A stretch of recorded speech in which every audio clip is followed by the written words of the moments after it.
उम्मीद है कि आप सब हज़रात जो है सारे अफियत होंगे।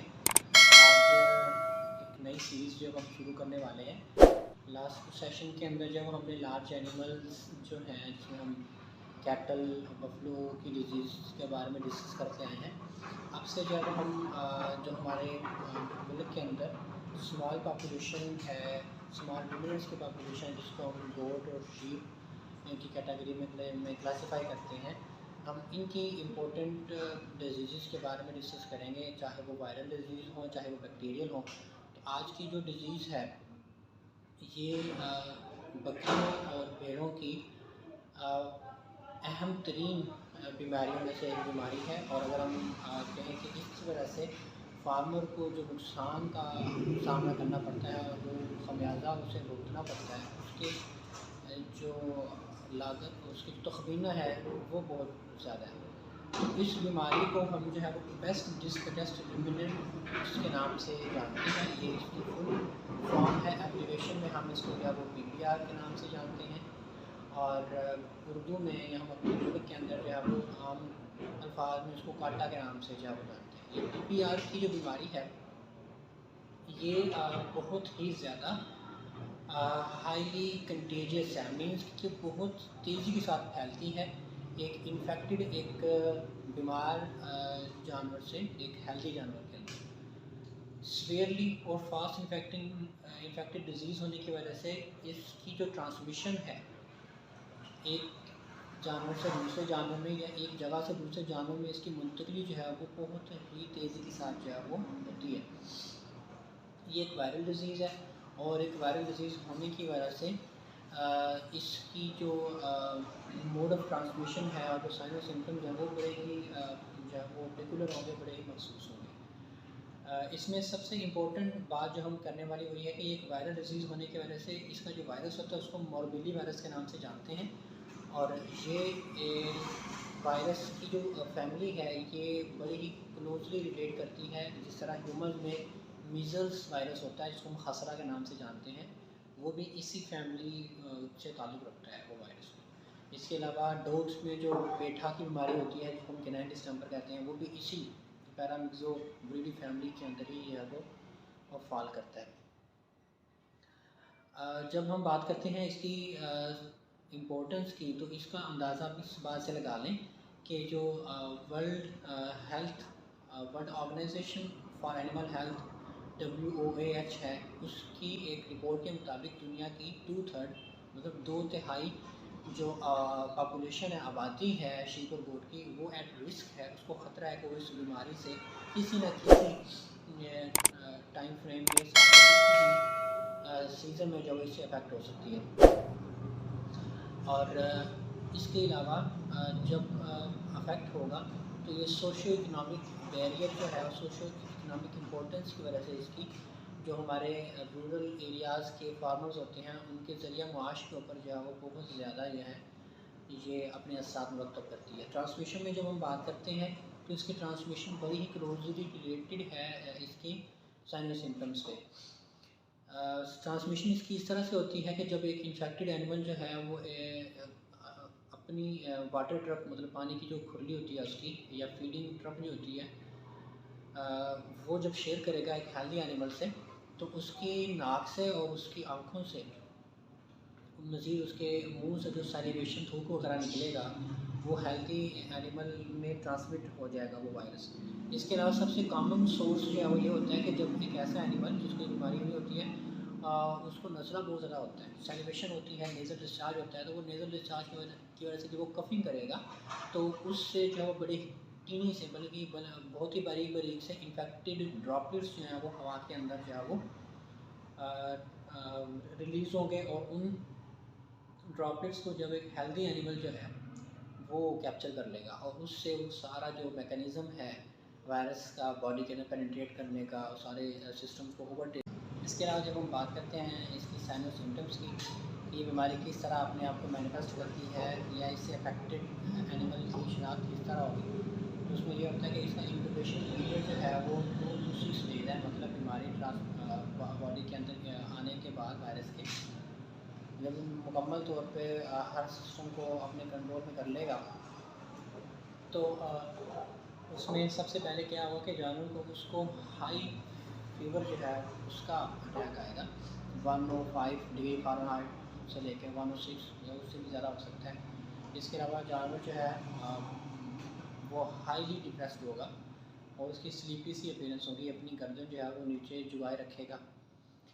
और इसके बाद उसकी आँखों से और उसकी नाक से जो है वो क्लियर वाटरी डिस्चार्ज जो है वो स्टार्ट होना शुरू हो जाएगा।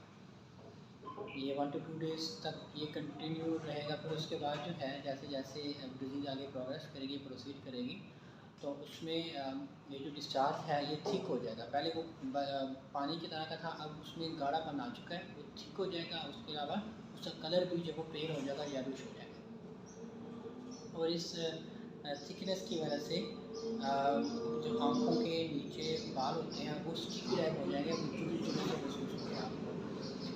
ठीक है। और जानवर जो है वो अपना खाना पीना बहुत कम कर देगा और डिस्चार्ज की वजह से नेरी से जब ये इसके स्पाइक जो स्टार्ट हो जाएगा तो उसको सांस लेने में बड़ी मुश्किल होगी, लेबर्ड ब्रीदिंग होगी, कफिंग होगी। और इस कफिंग की वजह से जानवर जो है वो काफ़ी ज़्यादा डिस्टर्ब रहता है। इसके अलावा गैस्ट्रोइंटेराइटिस की वजह से उसको डायरिया होगा, सिंपल वाटरी टाइप। और फिर उसके बाद ये डायरिया जो है ये मोग जिसे हम कहते हैं, ये फाउल स्मेलिंग होगी, इससे स्मेल आना शुरू हो जाएगी।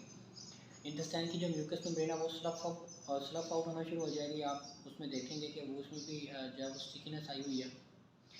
और इसके बाद जो है इस बीमारी की जो मॉर्बिडिटी रेट है, मतलब कि जब वायरस एक बॉडी के अंदर इंटर हो गया तो उसकी सक्सेस रेट जो है वो 100% तक चला जाता है। और अगर हम इस बीमारी को अन नोटिस रखेंगे, इस पर तवज्जो नहीं देंगे, तो इसकी मोर्टेलिटी जो है, मतलब chances of the animal to get die, वो भी तकरीबन 90 to 100% तक चले जाते हैं। इसकी जो लीजन्स हैं ये बड़ा इंपॉर्टेंट है कि साइन सिम्टम्स के अलावा जो है वो उसकी ओरल कैविटी के अंदर जो है वो इस किस्म के लीजन्स बन जाते हैं, छाले बन जाते हैं, जो इस बीमारी की बड़ी एक ख़ास पहचान है। कि इसमें होगा कि जो जानवर की जो कमीशंस होते हैं, मतलब लिप्स की जो आउटसाइड होती है, उसके ऊपर जो है वो पहले पिन पॉइंट बारीक बारीक से दाने बनेंगे 3 to 4 डेज़ के अंदर। और इसी तरह ये छाले जो हैं, ये छालों की सूरत हाल जो है वो अख्तियार कर लेंगे उसके गम्स पे, माउथ के अंदर, मसूड़ों पे। इसके अलावा आप कह लें कि उसके जो सॉफ्ट पैलेट होता है, जिसको तालू कहते हैं, उसके ऊपर, या टंग की जो अपर सरफेस है, ज़ुबान की जो ऊपर वाली सतह है, उस पर जो उसकी जो चिक्स होती हैं, गाल होते हैं, गाल की अंदर वाली साइड के ऊपर जो है वो ये हर चीज़ जो है वो आपको इफेक्ट नज़र आएगी। ये रेडेंट हो जाएगी और इसमें बाद में जाके जो है जो अंदर वाली परत होती है, एपिथेलियल लेयर होती है, वो डैमेज होते होते वो स्लफ अप हो जाएगी, वो उखड़ जाएगी बिल्कुल। और आपको ऐसे महसूस होगा जब उस जानवर का आप मुंह खोल के चेक करेंगे तो आपको ऐसा लगेगा कि जैसे इस जानवर ने जो है वो एक अच्छी खासी अमाउंट के अंदर आटा खाया है और आटे की एक बड़ी तय जो है वो through out the inner core जो है उसमें वो लगी हुई है। और अगर आप ये वेटनेरियन जो है वो इस चीज़ को ख़ास तौर पे करते हैं कि आप अपने थंब की नेल से जो है उसको जब हम कुचेंगे तो वो एक अच्छी खासी अमाउंट के अंदर जो है वो जो सारी लेयर है डैमेज, वो आपके फिंगर के ऊपर, अपने थंब के नेल के ऊपर जो है वो लगी हुई आपको महसूस होगी। जानवर जो है वो अच्छी खासी दर्द महसूस करता है छालों की वजह से। दोनों साइड पे जो है वो जब हम देखते हैं कि there is a case of gingivitis और स्टोमाटाइटिस, कहते हैं इसको urination of the oral cavity. तो हम खाने पीने में जो है बड़ी एहतियात बरतते हैं, खाया भी नहीं जाता। तो इसी तरह जानवर जो है उनका फीड इंटेक बहुत ज़्यादा हद तक जब लो रहता है, वो एमएससी हो जाता है। इस ये एक वायरल बीमारी है, एज आई सेड अर्लियर। तो इसका जो ट्रीटमेंट है वो कोई स्पेसिफिक नहीं है, मतलब बीमारी जब आ गई है फ्लॉक के अंदर, हर्ड के अंदर, तो उसका कोई ट्रीटमेंट तो है नहीं, सिम्टोमेटिक ट्रीटमेंट ही है साइंटिफिक बेसिस के ऊपर। कि अगर टेम्परेचर है तो फिर आप उसको जो है वो एंटीबायोटिक के अंदर कोई भी इंजेक्शन लगाएंगे। स्ट्रेस से निकलने के लिए उसको एमिवाइक्रोम वगैरह मल्टीविटामिन के अंदर जो है वो देंगे, सॉफ्ट डाइट उसके रखेंगे। अगर उसको कोई आप रफ सी फीड दे रहे हैं तो उसको आप जो सॉफ्ट फीड की तरफ लेके आएंगे, सब्ज़ चारा जो है वो आप उसको ऑफर करवाएंगे चॉप टू वन, ताकि जो अंदर लेयर्स बने हो चुके हैं उसमें मज़ीद जो है वो डैमेज ना हो, आप एपिथेलियल लेयर जो है वो मज़ीद जो है वो ख़राब ना हो। इसके अलावा जब हम बात करते हैं इसकी कंट्रोल की, इसकी प्रिवेंशन की, तो उसमें सबसे इम्पोर्टेंट जो स्टेप आ जाता है वो वैक्सीनेशन क्या है। मार्केट के अंदर जो है वो काफ़ी ज़्यादा प्रिपरेशन हैं इस बीमारी के ख़िलाफ़ वैक्सीन की। हमारे अपने पाकिस्तान के अंदर जो PRI वेटनरी रिसर्च इंस्टीट्यूट है, वो जो है वो एक इसकी फ्रीज ड्राइड वायरस की जो वैक्सीन है वो प्रिपेयर करता है।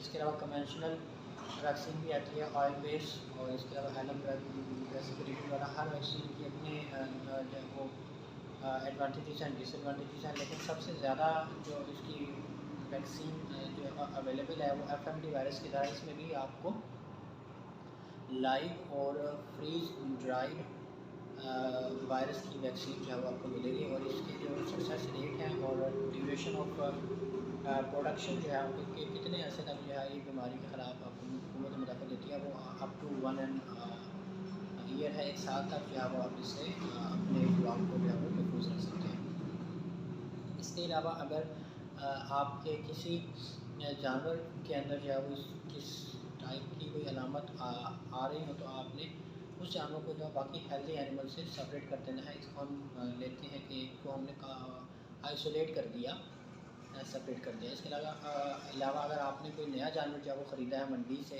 ख़ास तौर पे क्योंकि वहाँ पे जानवर बड़े ही रिस्ट्रिक्टेड माहौल में रहते हैं, गुंजानाबाद जगह होती है, वहाँ पे चांसेस ऑफ ट्रांसमिशन जो है बहुत ज़्यादा होते हैं क्योंकि मुख्तलिफ़ इलाकों से आए होते हैं जानवर, तो वहाँ पे एनिमल जो है ये वायरस कैरी कर लेते हैं। और अगर आपने मंडी से कोई या वैसे कहीं बाहर से जानवर ख़रीदा है तो उसको आप प्रॉपर क्वारंटीन करें, क्वारंटीना करें उसको आप एटलीस्ट 2 हफ्ते तक बाकी जो आपके पास जानवर हैं उनसे अलग रखें। और इस दौरान अगर उसके अंदर कोई साइंस सिम्टम्स आते हैं, कोई अलामतें आपको महसूस होती हैं, तो आप जो है वो किसी मौसम वेटरनरी डॉक्टर से रब्ता करके उनकी कंसल्टेंसी के थ्रू जो है उसका इलाज करें, ताकि उस कीमती जान का इज़्ज़ा जो है वो हम उसको कर सकें। तो आज के लिए जो वायरल डिजीज़ का एक सीरीज़ थी स्मॉल रूमिनेंट्स के अंदर, उसकी एक फर्स्ट जो